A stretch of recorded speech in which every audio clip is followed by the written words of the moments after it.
that's pretty entertaining. Those flashbacks. Yeah, no, they're very good. They're fun. To see her train and do the the kick butting and all that. It's really cool. I mean, it's like it's classic Kung Fu Simonon in like its full capacity. But yeah, hello everyone. I'm not your moderator tonight. This is Andreas Pokoja Guy. I'm here with Jeff. We're just talking about Kill Bill. Which one is our favorite? That's the title of the live stream, sir. That's the title of the podcast episode tonight, sir. Yeah. Kill Bill, Volume 1, 2003. Yeah. Kill Bill was pretty popular when it came out.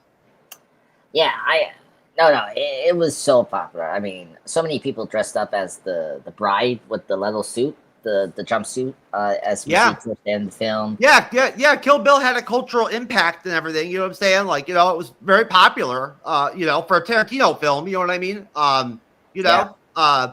It was actually very, very like commercially popular. I think it made money. Yes, it did. Yeah.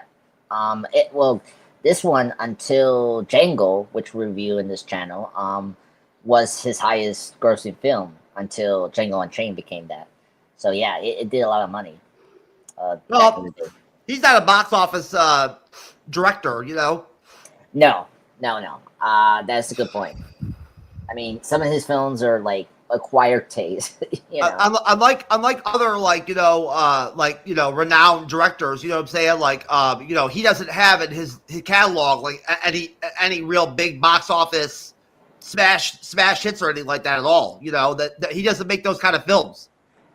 No, not all the time, but it's weird. And he doesn't never jumps on and directs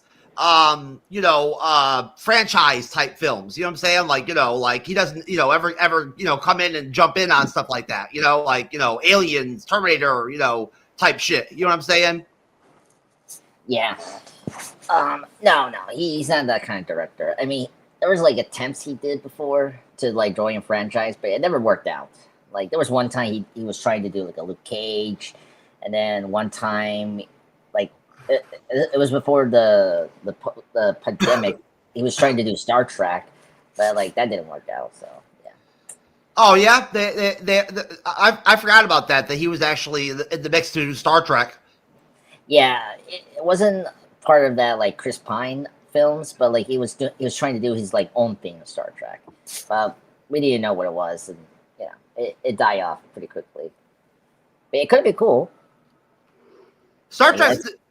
Does Star Trek still have any active shows going on right now? Do they still have one of those shows that's still going on? Yes. Let's see. Strange New Worlds is currently on right now. It's renewed for 2 seasons. What network is that? Oh, all the new Star Trek shows. CBS? Yeah, CBS, but it's on Paramount Plus. Paramount Plus. That's what I thought. Yeah. That's one of their like crown jewel shows, whatever that they use to carry that platform.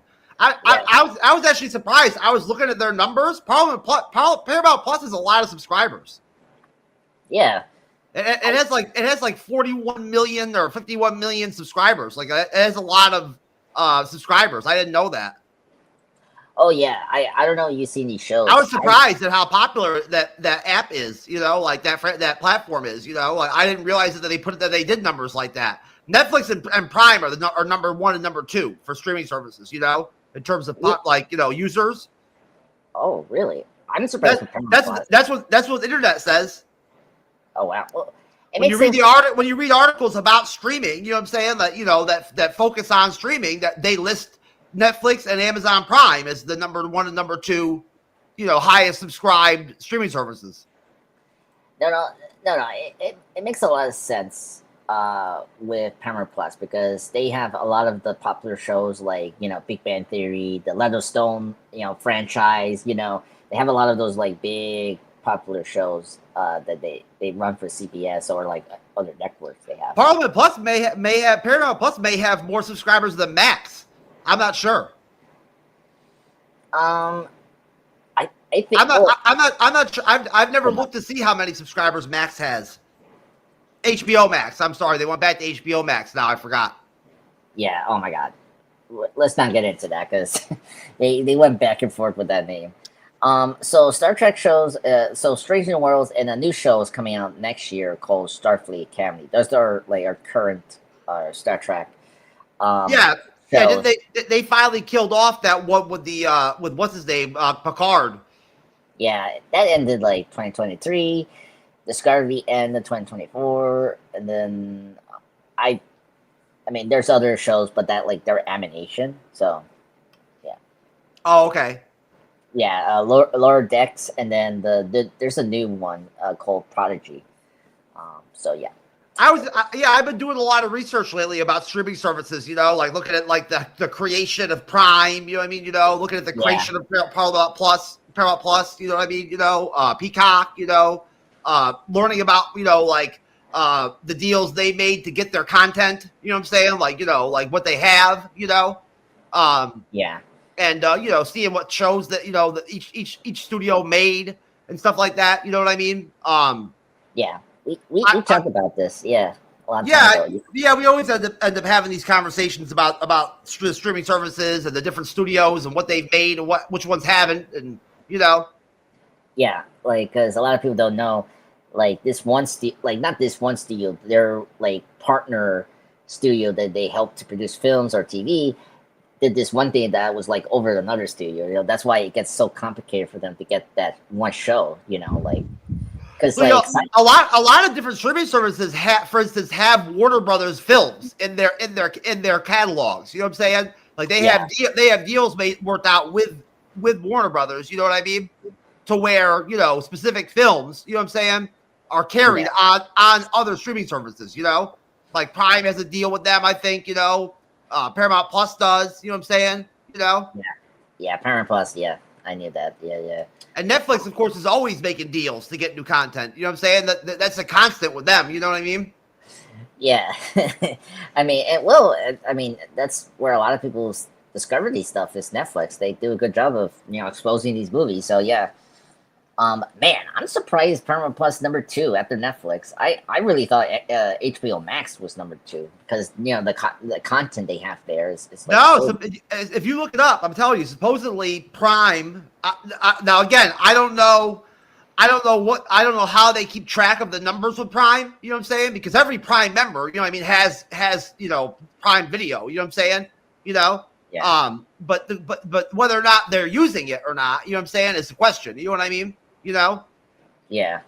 But supposedly they have the second highest active users, you know what I mean, or whatever, subscribers or whatever, they're out there.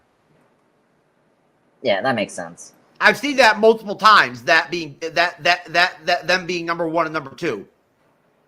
No, that makes sense. And like, I don't know if because when you see your show that like not the old show, but like a show that's currently airing, that's like how you watch it is from the streaming.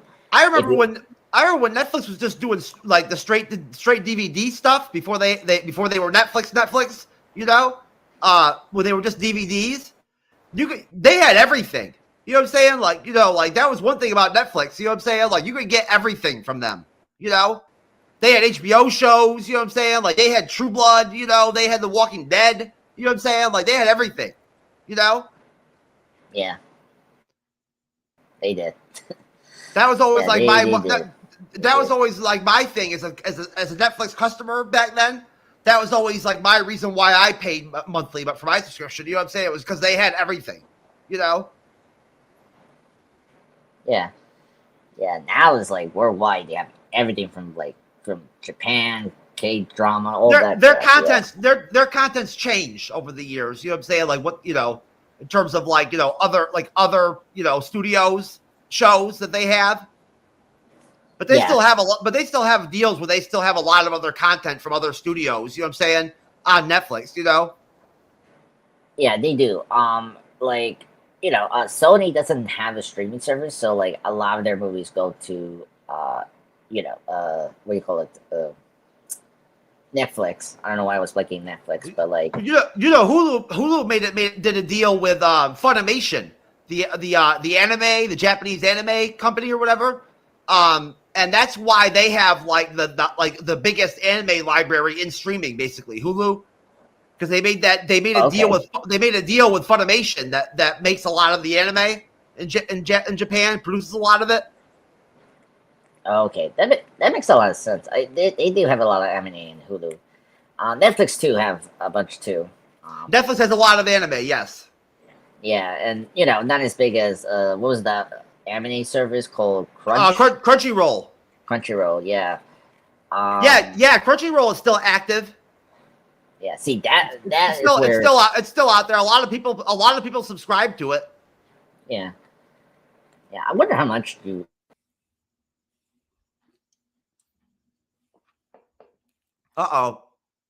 Lost Andres. That's not good. Hopefully he'll come right back so we can continue our discussion and actually talk about Kill Bill. That might be a good idea. We will get there. And I'm sure Andres will be back. In the meantime,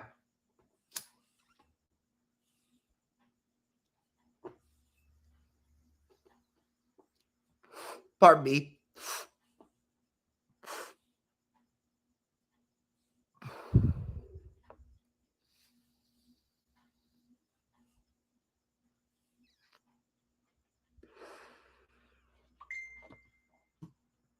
Oh, I'm hearing noises.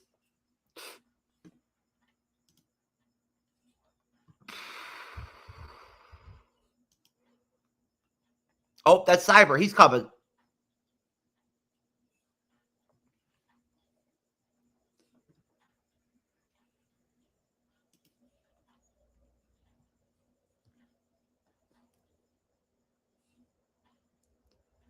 Where did Andres go?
Andres, where did you go?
Well, look, if nobody's going to come on with me, I guess I might be dipping out of here.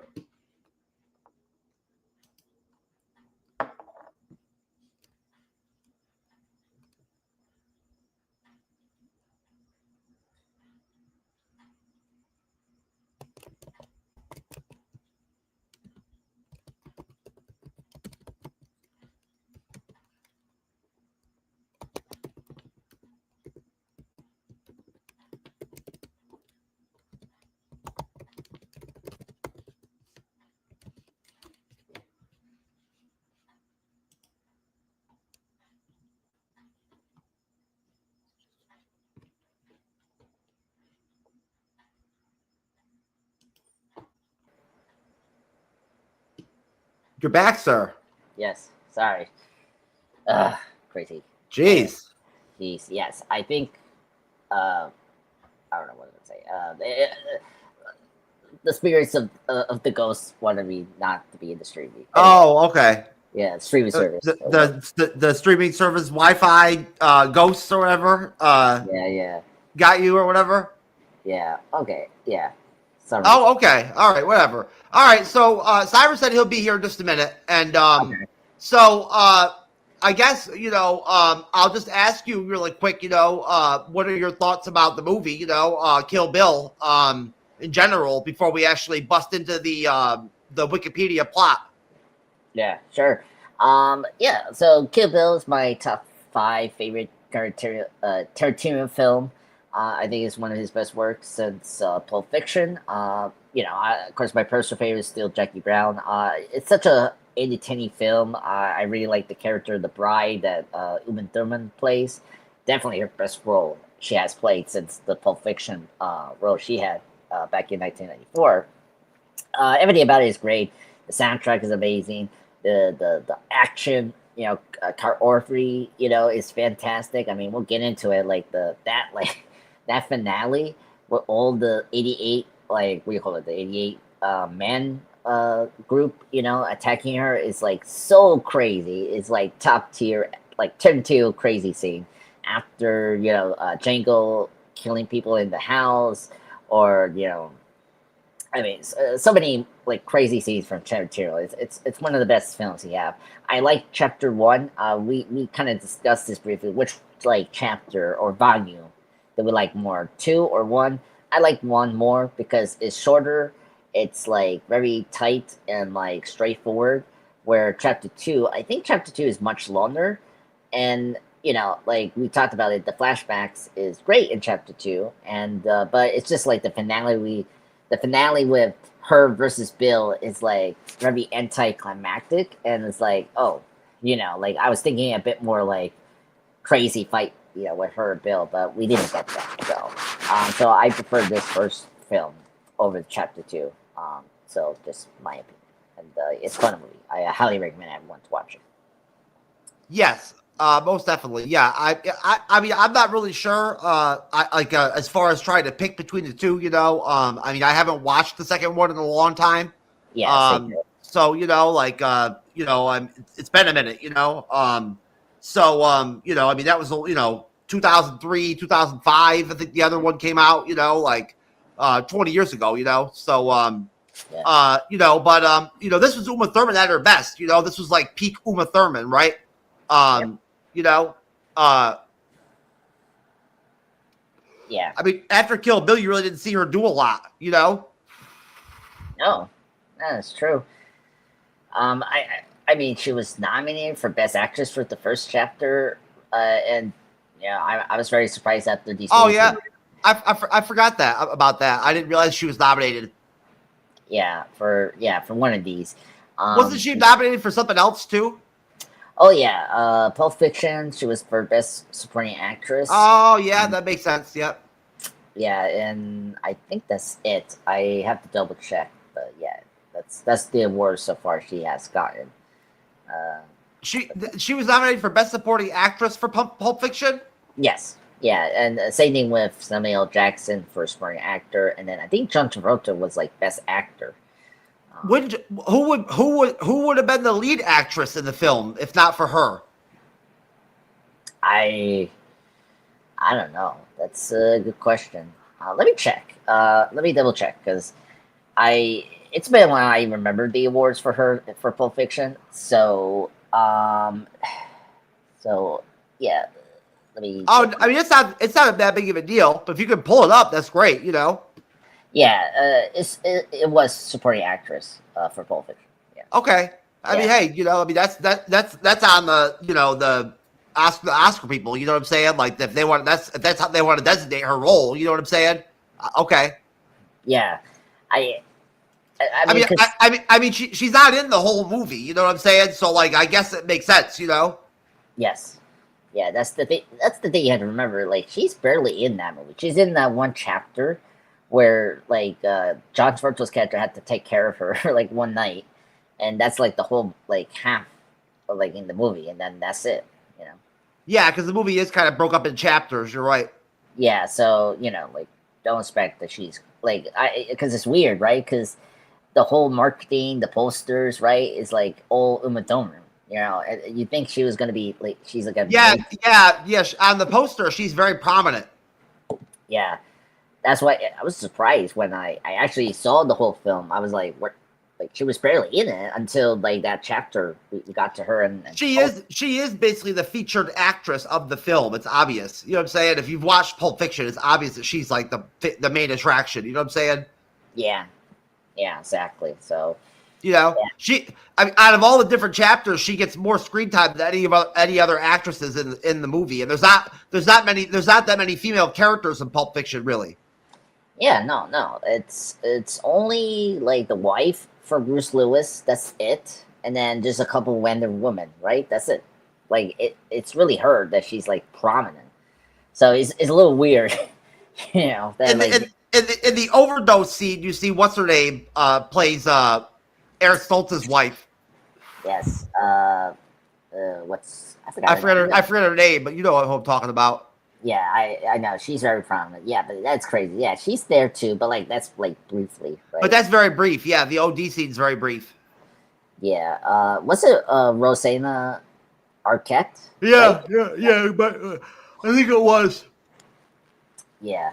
So yeah, that's it. That crazy chick, Honey Bunny. That's like the only major female character, but like she's only in the beginning and then just towards the end. That's it. That crazy actress, yeah, I forget who she is too, but yeah, she's pretty crazy. I've seen her in a couple films. Plumber, Amanda Plummer. I miss Rosanna Arquette. She was something. She was pretty good. Yeah, did she? Let me check. No, she's still alive. Yeah, I know. Yeah, barely worked, but yeah. Crazy. Her whole family works. Patricia Arquette, David Arquette. Man, crazy family, big family. Yeah, you don't see the you don't really have the Hollywood families anymore. You know, like that whole era's over. You know what I'm saying? Yeah, far and in between, right? Like it's just here and there, just one child getting into the industry, and that's it. Yeah, like Brooke Shields, you know what I mean? Like going to Studio 54 when she was like a teenager and shit like that, Oh my God, really? Drew Barrymore, right? She was born in a movie family. Yeah. Drew Barrymore. Yeah, I knew that. She has her own talk show. Yeah, what is it called? I think it's called the Drew Barrymore Show, right? Probably, yeah. Yeah, I seen some of the clips. It's pretty cool. It's funny. So it's good. Jeff Bridges is part of a family of actors too. I didn't know that with him. So he's a what do you call it, a nepo baby, as these people call. Yeah, and then yeah. So I think Chapter 1 is a really good movie. I like it. I enjoy it. I will always rewatch it. I always see Jeff. You always you always see clips from movies. I always do that with Kill Bill. Like I always watch like either the crazy, kitchen fight scene or like the house scene where she beats up with the black chick. Yeah, the fight scenes from Kill Bill are very highly viewed on YouTube. Those clips. Oh, yeah. You know what I'm saying?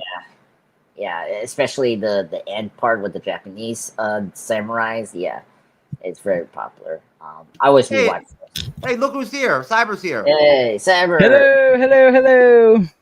Hey, what's up? You got here just in time, sir. We were going to launch into the synopsis of Kill Bill. But since you just got here, you know, and we were just bullshitting anyway, me and Andres. I'll ask you quick before we start the synopsis. What your general thoughts are about Kill Bill? God, And Kill Bill 2, of course, if you want. Kill Bill, honestly, is absolutely I think Quentin Tarantino's best film. It really sets the way for when he really got into his groove. I feel you could just tell with this movie, it is so well orchestrated and so well written, acted, edited. Everything about this film is so damn good. Rewatching it, I was like, holy crap, I forgot how amazing this film is. And I was really impressed with just thinking to myself, rewatching it going, wow, this really truly is, for me, at least, in my opinion, like when he hit his stride. Because he had, Jackie Brown, he had Pulp Fiction, he had Reservoir Dogs before this. And, this was kind of that, I feel, his magnum opus, really, to start off to get people into wanting to watch Tarantino films. Now, I'm not saying Jackie Brown, Pulp Fiction, or none of those did that, but I do feel those came on later on. I really feel Kill Bill is really the starting point of, Quentin Tarantino. He got to his best at directing by this point in his, third film or fourth film, actually. And, I just really love this film. I mean, the first film is so amazing from the beginning to the end, everything about it. I love the animation and I love the thought process. Everything about it was just so much fun. And then the conclusion and, volume 2 just really even emphasizes even more on that. So I think overall Kill Bill is just a really amazing film. And it was so much fun to rewatch it. Yes, most definitely. Very good rewatch. Still holds up as a film, unlike other films from that era. But all right, so let me launch into the Wikipedia plot here.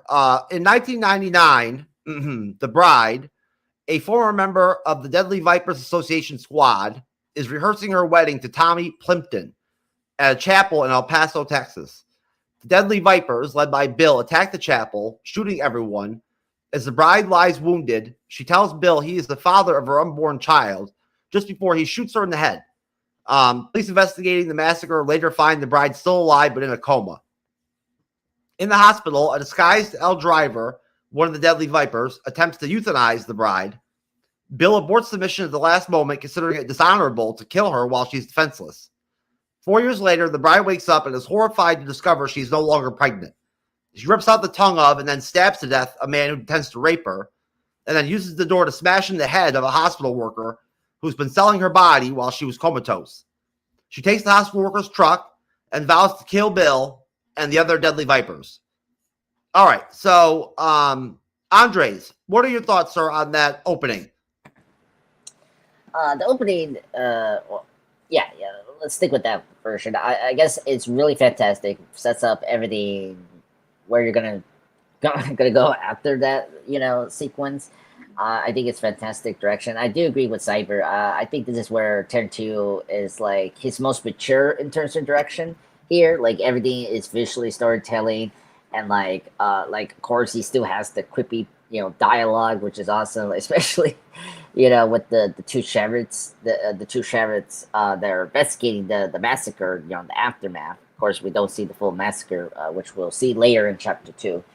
That scene's really fantastic. Did the bride spit on the cop while she was like still unconscious? Remind me what happened, with that. I don't remember that. Oh yeah, okay. Because maybe I was just I was working and then watching the film at the same time. I didn't. It was weird because I heard some spit or something like that. But he was spitting too. So, but anyway, whatever. Yeah, so then of course, typical turn to fashion. Of course, we had to do a lot of violent things against our protagonists. I mean, you've seen this with so many turn films like Pulp Fiction, Django. Like our heroes are down on luck, and then like some bizarre reason they get into this like sexual violence, and so it's not like no different. I mean, like remember what happened to Bruce Willis and Big Rhymes characters. Like we're gonna be raped basically in that film. And then Django was like tied up naked in the chain. Maybe you've seen that film. And so I was not surprised they were going this way, where like this nurse taking advantage of her body like for the last 4 years in the coma. So yeah, but man, her kill of the guy that was gonna like assault her was really like fantastic. The bite lip, I was not expecting that. That was like so gory but so cool. And then the way she took down the nurse was like really efficient. And I love the end gag of the what do you call it, the pussy wagon hurt his car. Calling that is funny and hilarious. And like it was like so like unsubtle right. But yeah, so fantastic opening. I really like it. It sets up the mood and the tone. You got like early kills, which is good. Yes, thank you. Unsettling. Thank you. That was the word I was thinking about. Man, what is in my mind here? But yeah, so the opening helps you a lot with the tone and like right away what kind of movie we're watching here. That this is pure revenge film. Where if you haven't seen those kind of films like from the 70s, right, like Death Wish and all that, like I like those kind of movies if it's done right. And this movie is like very good. So I like this opening. Very good. All right, thank you, sir. Cyber, go ahead, sir. So the opening of this film is so visual and so fun and so amazing and just all around so well done. So it starts off, we kind of see what has happened to the bride, aka Uma Thurman. We see her, she's breathing heavily, she's all bloodied, and she's shot in the head by Bill. And then basically we start going to chapters, which are really fun. And we have our first fight when she goes and fights Vivica A. Fox at her house. And that is just absolutely epic. What a way to start a film. That fucking fight is just so damn good. I didn't go that far, sir. Oh, you didn't? No. That's like right at the beginning. No, I only had her going through getting out of the hospital. That is before the hospital. He's doing a chronicle order from Wikipedia, probably. That's why. Go ahead though. Anyways, so I mean, the hospital scene I thought was after that, but okay. But yeah, maybe it could be. Maybe I could be wrong. Maybe it has to do with Wikipedia. Okay. Anyways, I swear that's like how the film starts off. It starts off with their fight. No, you're right, Cyber. Okay. Does she get in the fight before she gets out of the hospital?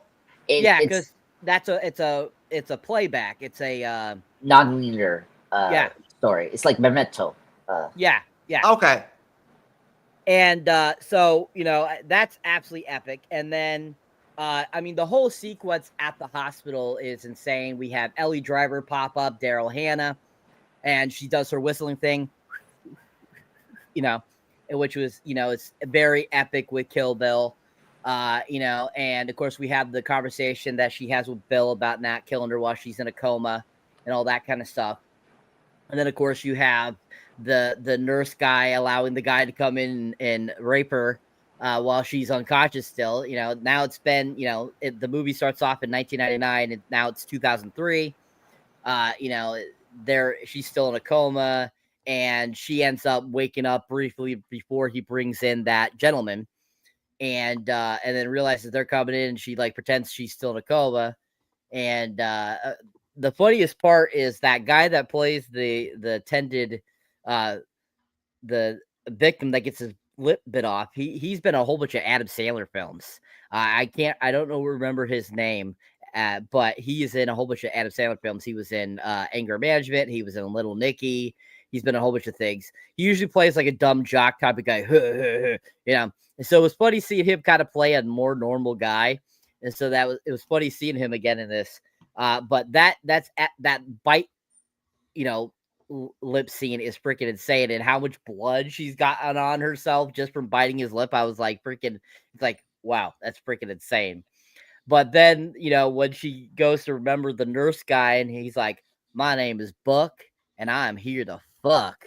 And you're just kind of like, whoa, this guy is so cracks me the frick up. And like when she remembers that and she smashes his head and kills him in that door, I was just like, oh, what? Just like Andre said, so sufficient. Like she knew exactly how hard and everything to like break his neck or whatever to kill him. And it was just like epic. And even his convulsing there, that actor, he did a fantastic job. It seemed so real. But it's kind of funny how that whole situation in the hospital rolls out, and she ends up going and finding his car, which is called the Pussy Wagon. And you're just like, that was so be this guy's goddamn truck, you know, especially if he calls himself Buck, who's here to fuck. You're like, that totally would be his car. And I remember the first time watching that and seeing the car call that, I just started cracking up like, what the hell is wrong with this person? Like, why would you say that? Why would you have that blasted all over your car? It's freaking hilarious. And, you know, of course, she gets into the car and everything, and she's still trying to learn to rewalk because she's been comatose for 4 years. So I think that, you know, that job that Uma Thurman did there, you know, did a really good job. But overall, I think that beginning sequence is just really fantastic. I really enjoy it. I think it's really done well. And I think overall it's just a fantastic opening. Well, I'm sorry, Cyber, that this Wikipedia plot synopsis is out of order with the actual film. But the way it has it laid out, where I'll start, is it says the bride goes to the home of Vernita Green, which is the scene you mentioned already, obviously, a former deadly viper who now leads a normal suburban life. They engage in a knife fight, which is interrupted when Vernita's young daughter arrives home. When Vernita tries to shoot the bride with a pistol hidden in a box of cereal, the bride impales her in the heart with a throwing knife. Realizing that Vernita's daughter has inadvertently witnessed her mother's death, the bride tells her she'll be waiting if she ever wants revenge. 2 months earlier, the bride goes to Okinawa to obtain a sword from the legendary swordsmith Hattori Hanzo, who has sworn never to forge a sword again. After learning that her target is Bill, his former student, he crafts his finest sword for her. So I'll stop there. I'll go back to you, Cyber. Now, Cyber, feel free to according to the synopsis, and discuss the fight scene with Vernita Green, and then the forging of the sword. Certainly. Yeah. So once again, it's out of order again there with her going to Japan, which is actually kind of hilarious.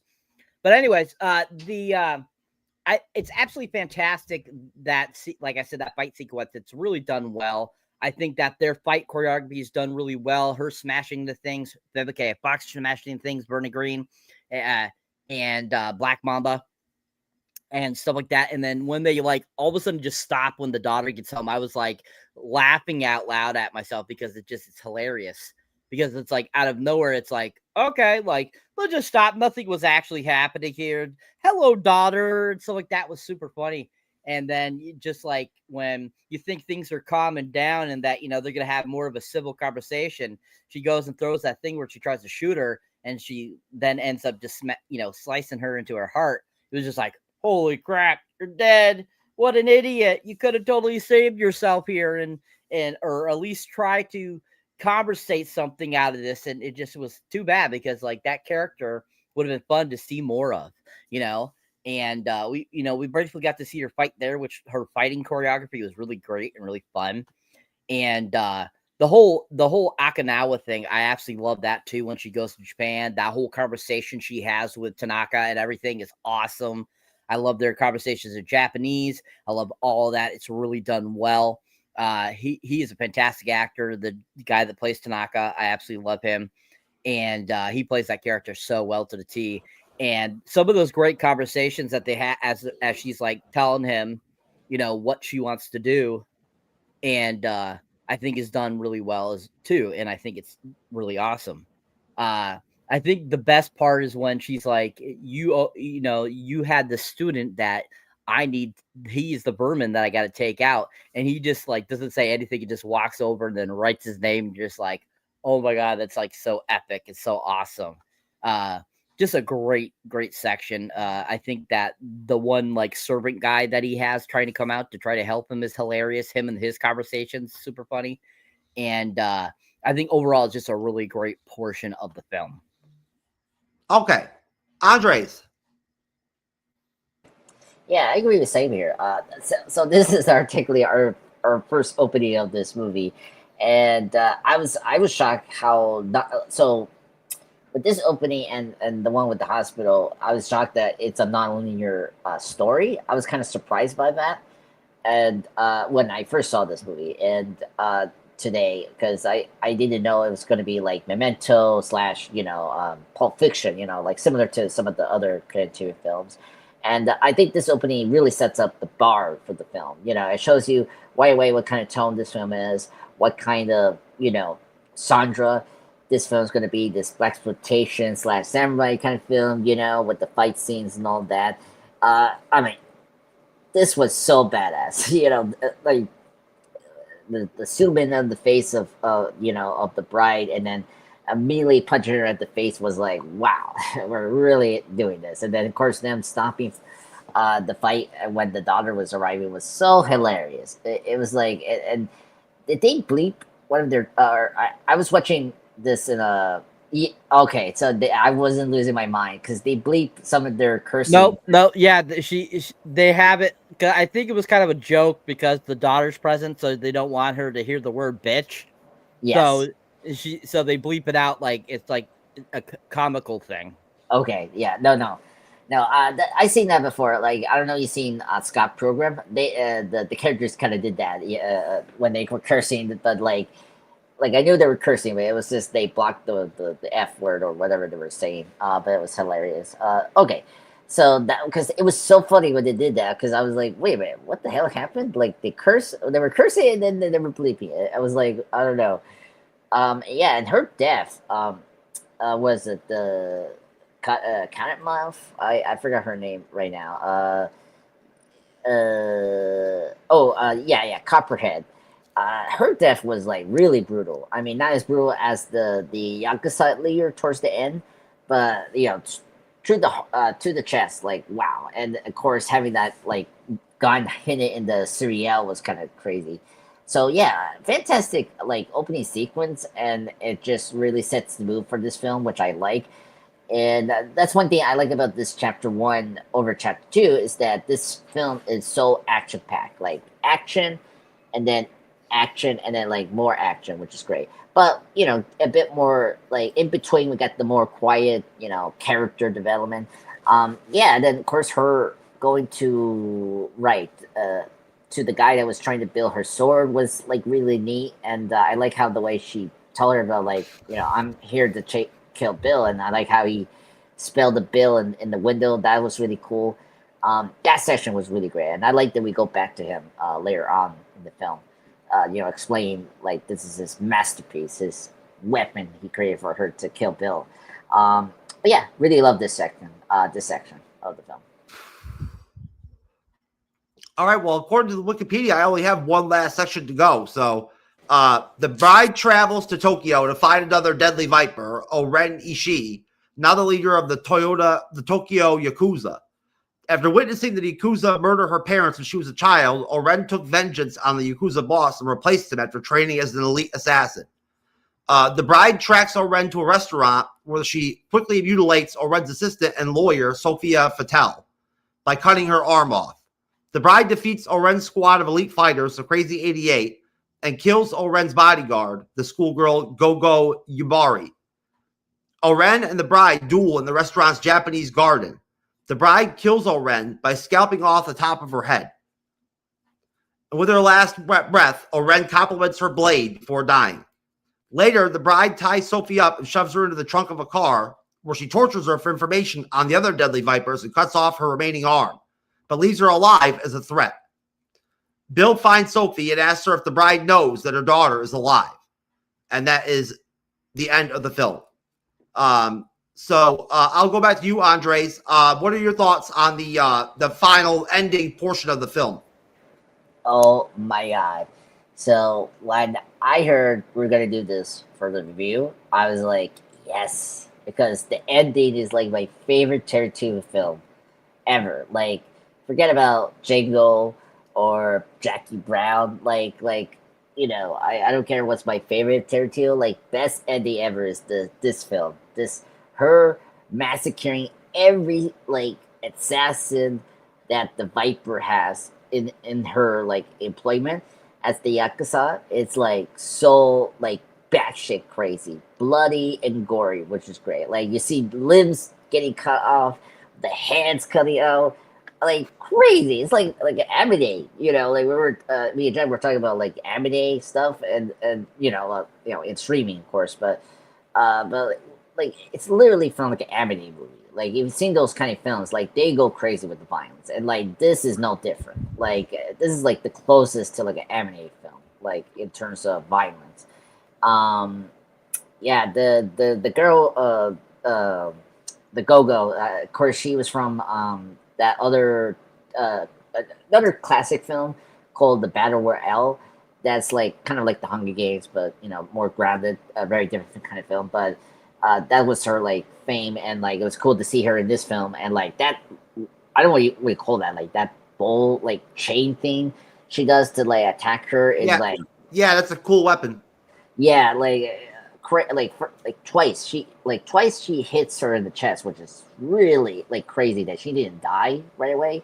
But like that was brutal. But then her death was like so classic, like Tarantino. Like her like getting one of those like wood bars that had like the needles and like stabbing into the you know the feet was like, oh. And then of course her death to the head was like, wow, just like classic Japanese kill. And then of course you get the 88 man or the 88 coming in, and then you see her cutting all the like the boys and their legs and hands. It's like, oh my god. This section I rewatched like so many times because it's great. The music is really great here. Like, you hear a couple of good like music. There's one called Nobody But Me. It's a good song. If you want to know about what was that song playing briefly, that was really cool. Yeah, so that section is so badass. Like if you've seen Django Unchained, it's this, but like top to 11, like 20, like 20 crazy like points of like just batshit crazy violence. And I always get sad when that scene gets done because it's like, oh my god, the carnage of violence there is just so perfect. But yeah, you know, when she gets to the Viper, it's a really good like sword to sword fight. It's really amazing. Like those cuts are really brutal. Like I can't believe she almost survived. And that final blow when she kills the Viper with the towards the head was like, oh my god, like that was like crazy.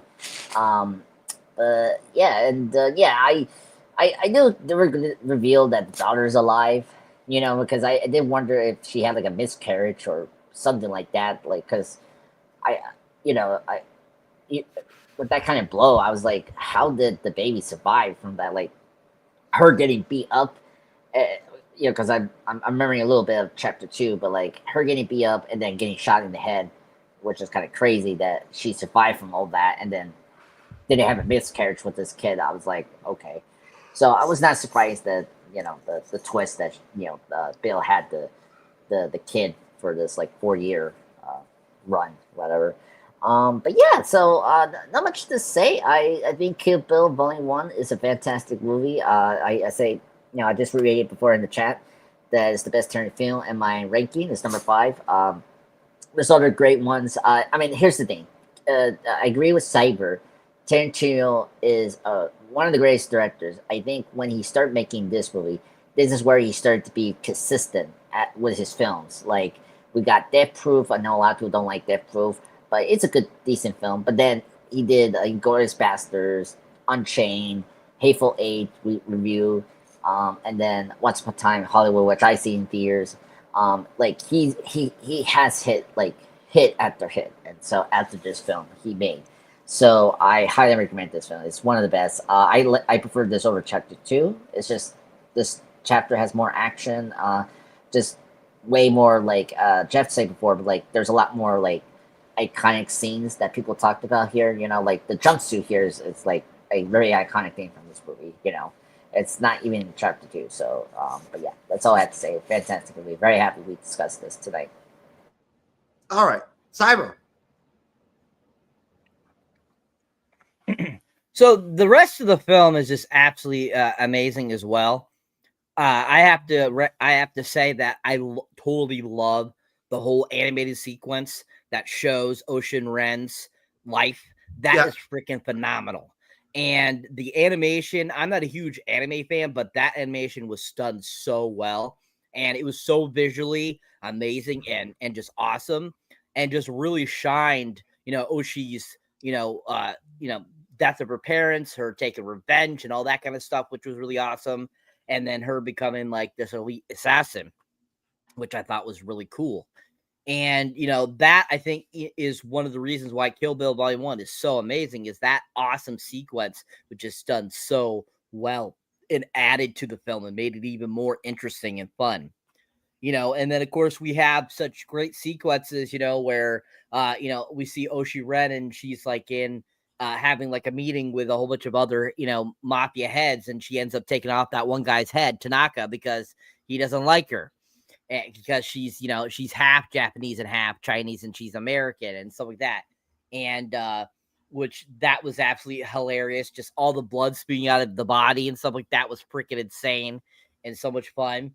And that's one thing about this film is the blood count in this film is absolutely crazy. Like the buckets of blood they had to fake blood they put into this movie was freaking insane. And that was like one of those scenes. And then I love kind of the introduction to the different characters that are a part of Oshi's group, such as her henchmen and the Crazy 88 and all that kind of stuff is really fun. Her bodyguard, and kind of she takes out that one dude at that place where she's drinking, which was freaking insane. And all that like introductions is just done really well. It was interesting that they like were showing different things, showing who these people are all about. And then of course Sophie, that character I thought was kind of it was interesting, but at the same time, I think we could have done without her. But at the same time, I think that she did a good job and she was really fun and interesting still. And I thought, a great addition to, having that character that, the bride gets to kind of torture to get information out of, which was really interesting, especially cutting off her arms was like freaking crazy as fuck, but so much fun. And then, the Crazy 88 sequence where, the bride takes out all those people is fucking insane. It's so awesome. And all the blood gushing out of that sequence is really fantastic. But the aerobatics, the fighting itself, the style were all done so well. And you could see the quality they put into that fight sequence because it was just done so well. It ran so smooth. It was fun. It was awesome. It was action packed.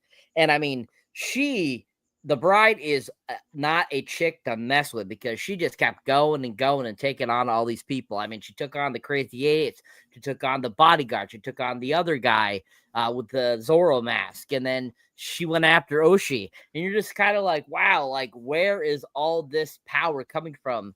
And it's freaking awesome and amazing and just shows how badass the bride is. And the final showdown with Oshi was just freaking insane too.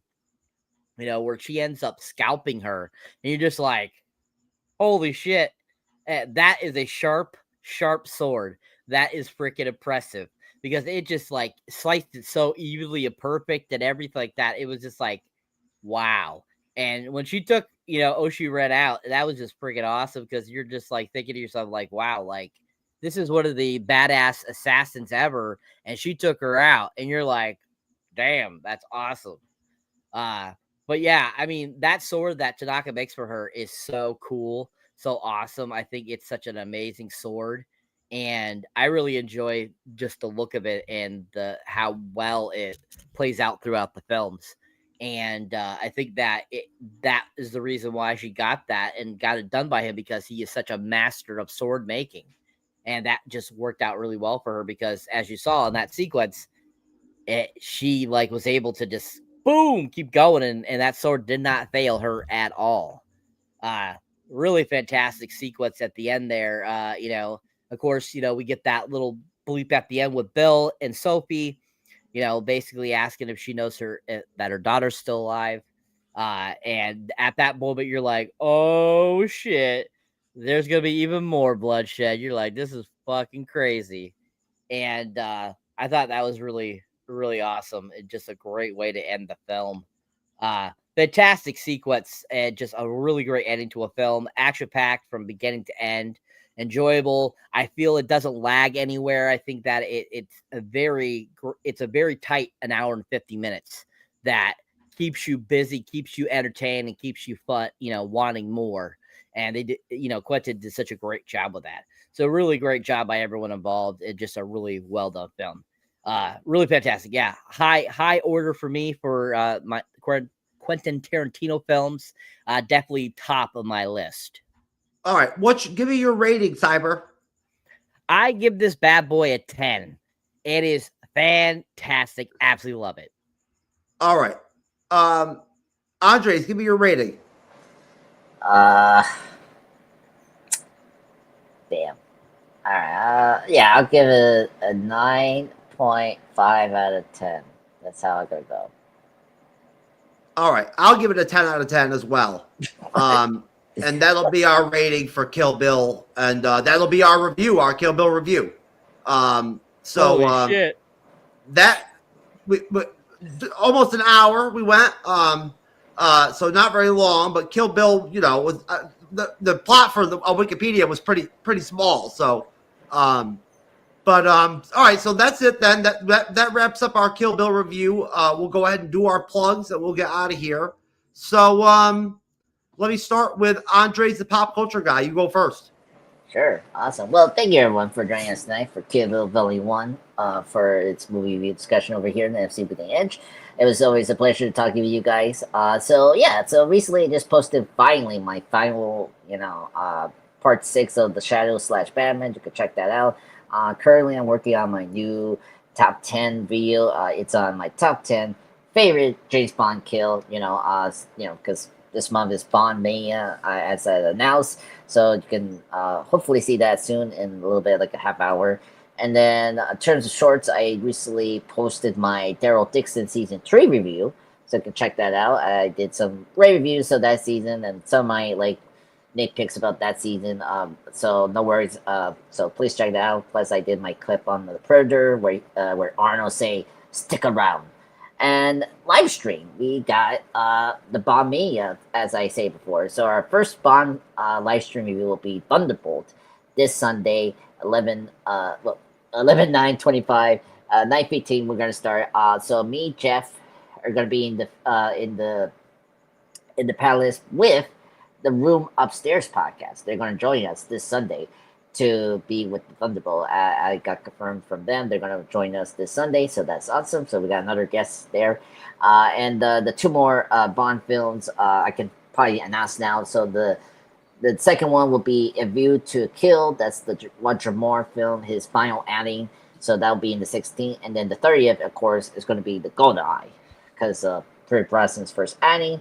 And it's 30th anniversary this year. So let's end it in a high note for Bond Mania. So that's where I'm at right now. Thank you everyone for supporting me, but please support me, Cyber, Jeff, MC Bleeding Edge, please, so we can still continue doing our content. Okay. Cyber, go ahead, sir. All right, folks. So if you enjoyed me here on the amazing panel or as a moderator on the MCU'S Bleeding Edge, you can check me out under Cyberneticshark. You'll find me on YouTube. That is my main page. You can also find me on Facebook, Instagram, TikTok, X, Patreon, many other places. As you see there, my most recent 2 videos are the reviews of One Battle After Another and The Long Walk. If you haven't seen either of those, definitely give those a whirl. Check those out. Fun reviews that were very enjoyable to do. Like with my shorts, like I said previously on Wednesday, I've been doing a lot of Sora mini reviews for you guys, little Sora videos that you can check out. Been doing many crazy ones for you guys: surfing, skating, skateboarding, pirates, fighting kragans, Frankenstein, all that kind of cool stuff. Been enjoying making those. They're so much fun. Keep an eye out for more of those. I'll be having more ideas and fun stuff like that. So keep an eye on those things. If you haven't checked out my very recent one, which is me and a sitcom, definitely check that out too as well. Super hilarious. Check out me saving a damsel in distress from a dragon as well. Really fun. My most recent mini review, of course, was for the film Tron Ares. If you have not seen that, definitely check that out too as well. But yeah, I'll be having more stuff up for you guys soon. Got to go see some films. Haven't seen really anything new recently. Be definitely doing that soon here and have more reviews up for you guys. So just keep your eyes out for that stuff. But keep on looking out for the little shorts of Sora. And we keep doing that and all that kind of cool stuff. So I appreciate you guys. Keep on subscribing. Check out the Patreon. Keep helping me and Andreas grow. We appreciate you. And also help us here on the MCU's Bleeding Edge. Keep on helping us grow here and watching us here. All right. Thank you, Cyber. Thank you, Andres. All right. That is our review of Kill Bill. We will be back again next week for it. Welcome to Derry, episode 3 on Wednesday night. So until then, God bless everybody out there. We're